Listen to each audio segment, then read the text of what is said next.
Good morning, one and all. You're watching another review in the Calypso tour of things, and the thumbnail suggests strangled by spin. Well, the hosts have really batted,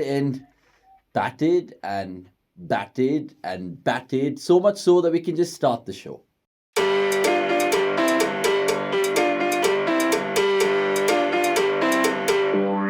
And we often start with a stat, should I say, and this is one which surrounds Mukesh Kumar because it's not very often an Indian debutant gets the debutant of the opposition as well, and that's precisely what's happened with Mukesh Kumar getting the wicket of Kirk McKenzie, and he joins infamous or famous list, if you want to put it that way, of Saini and Bukowski not too long ago, but then of course way back in the day, like you can see in 1946 and in 1987, Arshad Ayub there as well. So let's talk about this particular game, which has really made no sense in the experts' corner first and foremost.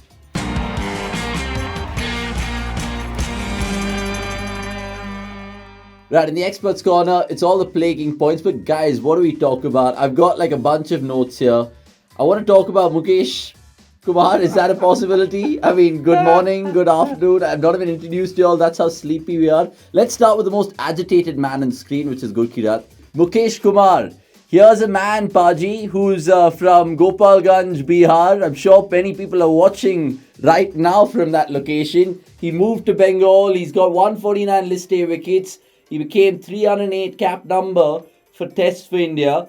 And here we are talking about him. So what do you want to talk about, Mukesh Kumar, and what's impressed you about the lad? I thought he was fairly accurate. Sometimes when you're playing your first game, you could end up trying too hard because you are itching to get that debut wicket. But I think credit to him, he was sticking to his lines. There was a period in between where he was just targeting the stumps, and the field was that there were three short mid wickets of, you could say they're not exactly three short mid wickets, but there were three catching positions on the leg side in front of the wicket. So the idea was clear, that he was going to attack the stumps and the pads, and probably hope that one shot is, one flick is not really controlled and goes to the hand.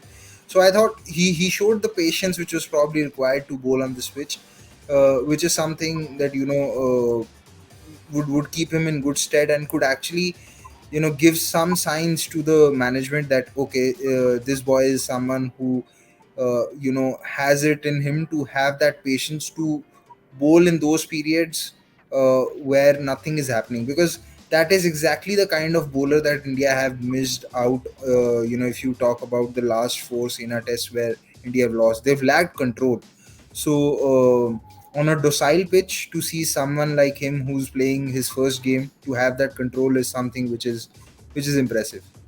Yeah, I mean, metronomical accuracy comes to mind, Nix. I mean, do you liken him to someone? Is he kind of filling a void in this new test team with someone in the past, or is he a completely new entity?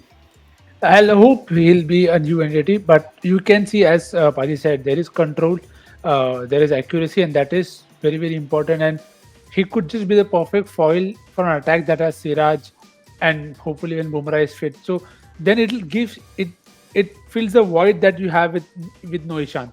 So he can be that kind of guy who's a workhorse, keeping the runs down, and also the short balls that he bowled to Brathwaite.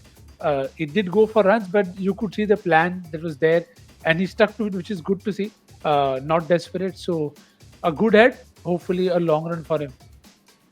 I mean, Ani, I just want to ask you because, by the way, kudos for the stats man for popping up here. If you guys are just wondering, ambling across on a Sunday morning because Shubh was in the live blog, Akshay has gone out on a date, Somesh is not even in the city, so we had to, of course, get the stats man, who, of course, is talking about a lot of false shot percentage and all of that. I want to just talk about the spinners because the thumbnail, like I said, is strangled by spin. 55 overs together today, Ashwin and Jadeja. 98 runs conceded, 3 wickets, 20 maidens. We can go on about how accurate they are.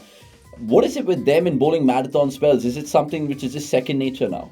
I, I mean, it becomes easy. They are used to it. Like even now that India are preparing these dust bowls, before that they know like they can bowl like 20, 25, 30 overs on the trot, and they just can keep bowling because it comes down to that accuracy. Like first on the first day, like Ashwin went tried for those wickets, but he didn't get it. So today he just kept patient. Okay, fine. I'll just keep on bowling over there. I just keep on bowling over there, and on these dead flat pitches, obviously it has to be the spinners. You can't rely on, even though Mukesh Kumar was very accurate. I would say Mukesh Kumar is one of the what do you say a captain's bowler. So a captain wants a certain thing to follow. He'll give you a field and he'll tell you to bowl and he'll keep bowling over there. So and talking about the spinners, there was nothing in this pitch. There was nothing they could do, like apart from Jaydev Unadkat at the start.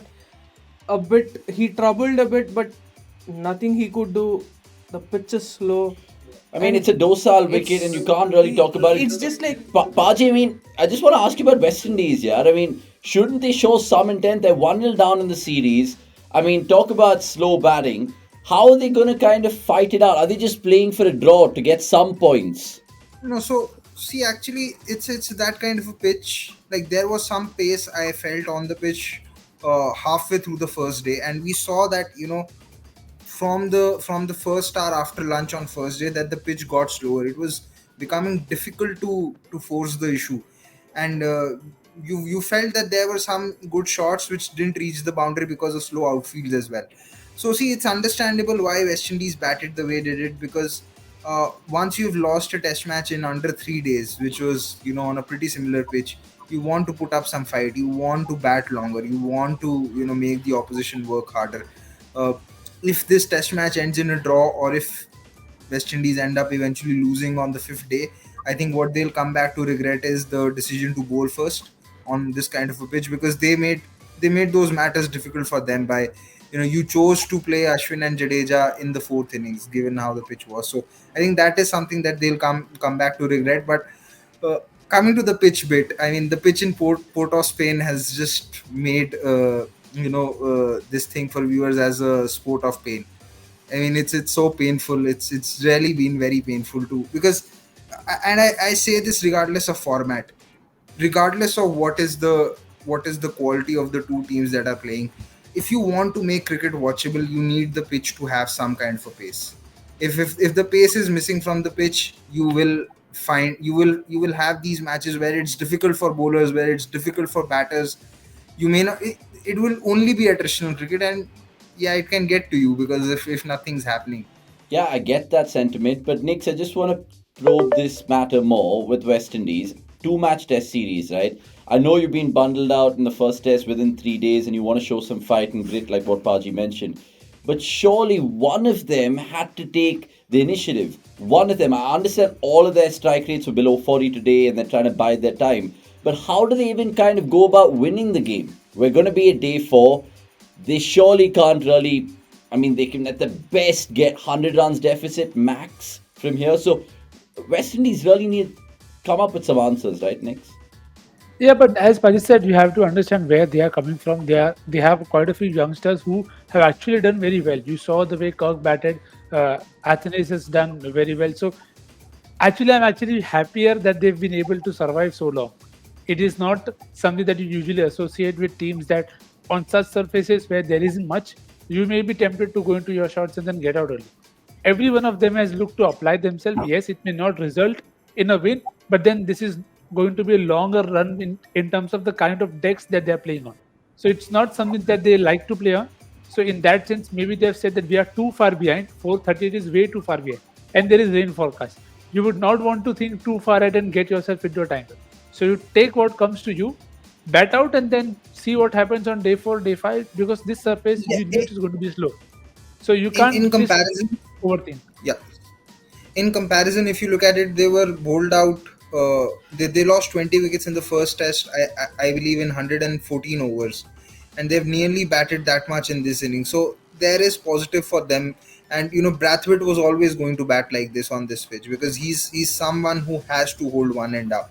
Uh, Edwards tried to take the attack early on, and he did get a few boundaries of an cut, but then once he was dismissed, and Blackwood, you could sense that he was being tight in defense, but at the same time he wanted to take a chance. But Indian bowlers were also not giving much away for the batters to take those chances, because as we were seeing in when India were batting, there was still the odd short ball coming wherein you just got that pace to to to, to hit the ball to the boundary. But there wasn't much from the Indian bowlers as well in terms of giving loose delivery. So it was just about a battle about who would give in first. And yeah, it took a special delivery from Ashwin to remove Brathwaite. Maybe if it would not been for that delivery, maybe Brathwaite would have crossed his 100 today, because he looked pretty good for that. He looked very good, in fact, 75, 235. In fact, Ashwin now he's got him 7 times, which is alongside who? James Anderson Anderson and Kagiso Rabada. and Rabada as well. So, look, at the end of the day, if West Indies have to take the game forward, they have to do something in the first session, but it comes back to the pitch. Jadeja nearly got hold over the straighter one, the last ball of the day, but that wasn't to be. But that was Expert Scholar. Let's move on to the next segment called What's Trending India.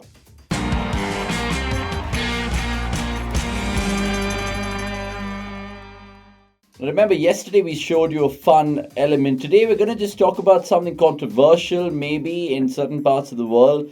Harmanpreet Kaur has been generating quite a buzz on Twitter. Now, let me just set some context for you guys, because it was that one day international series which ended up 1-1, because the last one day went into a situation where the match got tied. They didn't have time for a super over, believe it or not. And then there was chaos at the presentation as well, because the umpiring was quite skeptical, many people reckon. I just want to get your boys' thoughts about it, because we've seen what's unraveled. I think Smriti Mandhana has also spoken about it and defended Harmanpreet's action. Nix, let me come to you first here. What did you make of the whole situation when you saw it ensue today? So, plenty of things that were wrong with the series, and it involves more of India because of their selections, the broadcast that we saw, and the manner of cricket as well. So, yes, the umpiring was an issue, and you would want to make it known, but again, you have to set a precedent, and you are again. It doesn't see we expect players to be role models, but yes, they are human. They will make mistakes, but you have to be accountable for what you do. So I think in that sense, it is not the right set of example to set that you will go on and you can show your displeasure. That is something that everybody does. But I think the breaking of the stumps, I don't think the presentation bit was pushing it a bit, because I think if you want to make it known, fine, make it known. But that is still a controllable in terms of not doing anything on in the during the time of play, because I think she was out any which ways. It was caught. So whatever, if whatever it was it overreaction or whatever it is, there is a time and place for it. You can make it known, and you did make it known any which way in the presentation. So again, if we hold Shakib accountable for breaking the stumps, getting angry at umpires, the same rule has to be applied to Harmanpreet as well. That it's not a good sign. Gurkirat, what do you make of it? Because you're a huge Harmanpreet Kaur fan, and I'm sure you've tweeted about it. I've not seen your tweets, but I'm guessing you would have had something to say. Yeah, see, it's not on. I simply think that she needs to be given the strictest punishment that is there as per the ICC code of conduct, because you have to set a precedent. Just because she's a big player, and if you allow her to get away, you are allowing the space for others to do the same, and then let them get away with it. Sure, the umpiring was poor. Sure, the series should have had DRS, but these are the things that you sort out before the series. I mean, both the boards agreed, right, that they would play without DRS. I mean, that is something that shouldn't have done, and it had dubious umpiring. So it is a part and parcel of the game, and yes, it can get frustrating, but there are some lines that you shouldn't cross. And Harmanpreet destroying the stumps after getting dismissed was something which was I felt completely avoidable.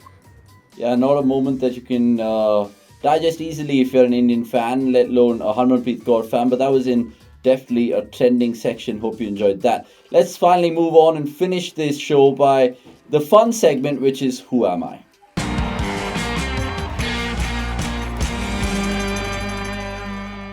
Right, this is the quiz where we ask you guys back home, and of course Gurkirat and Nix in particular, because all the boys kind of know the answers in-house because I do the quiz with them before we go online. Gurkirat, this is something that'll definitely tickle you a little bit at this moment in time.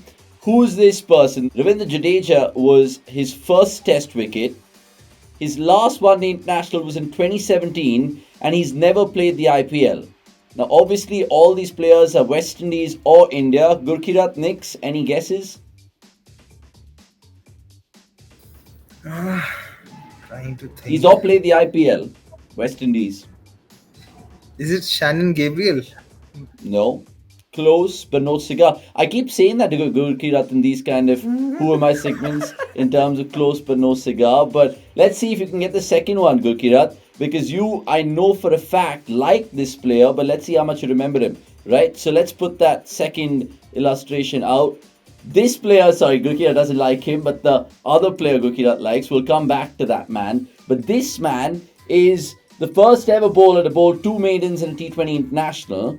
Mahela Jayawardene was his first test wicket, and the obvious clue, and maybe even the picture, gives it away, where he's 2 meters tall and he's a left arm bowler. So let us know in the comments. Remember, the first person to comment right gets it. Nix, I think, is nodding politely, so I think he's got that secure. But the third person I want to ask you guys about is this man, who I was reiterating is Gurkirat's definite. I think Gurkirat's watched this guy for sure. Now, do you remember this man, Gurkirat? And tell me who he is, because he's debuted against CSK in Chennai in terms of his IPL debut. His first ever test match was in 2000, and in that IPL debut, he batted number 9. So who is this guy? This looks like Dwayne Smith. No, it isn't Dane Smith. It isn't Dane Smith. He made his test debut in 2000, so that should give you another clue. And he had an Indian kind of name. Okay, that's me giving away too many clues and being too generous in this. At 4 a.m. in the night, you can't expect the brain to be fully functional. I mean, That there is true. are times while watching this series, I ask myself this question: Who am I? So you can't be you can't be asking me these questions and Coming expecting back me to to that get this. actually, like, I don't know what it felt to watch a timeless test. Yeah. I don't know how it felt, but after watching these 2 test matches, oh man, like they used to play timeless tests. Seriously. That's what I was just telling you guys. India have played a timeless ODI and they lost in 2019. They played a timeless test matches when they lost it to New Zealand.